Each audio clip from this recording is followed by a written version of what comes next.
This year, April the 20th, there was a lot of protests against mass tourism, not against tourism, against mass tourism here in the Canary Islands. They reckon there was about 200,000 people on the streets in the various Canarian capitals.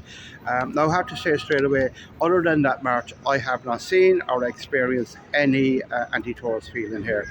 Where I live here in Las Palmas, I just thought that is important to mention.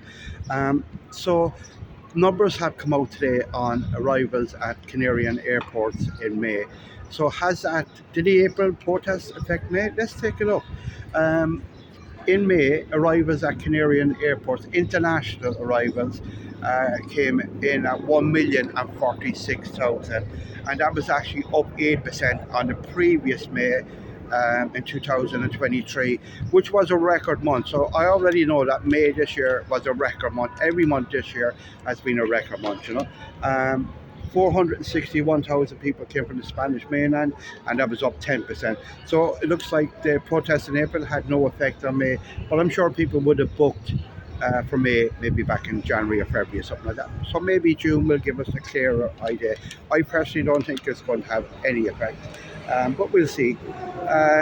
Who were the top five? Well, number 5 were people arriving from Italy, 55,000, and that was up 7% on the previous May.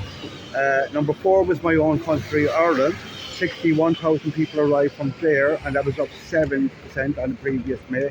Number 3 was Germany, 165,000, and that was up 3%.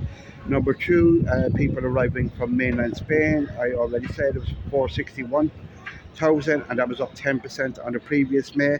And number 1, right, people arriving from the UK, 506,000 arrived from the UK, and that was up 10% on the previous May.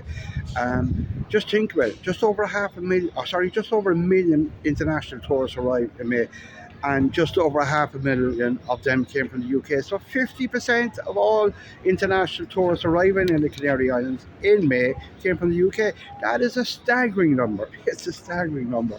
And 225,000 of those people from the UK went to Tenerife. So almost 50% of all people arriving from the UK coming to the Canary Islands went to Tenerife. Just staggering numbers. So let's see how June works out.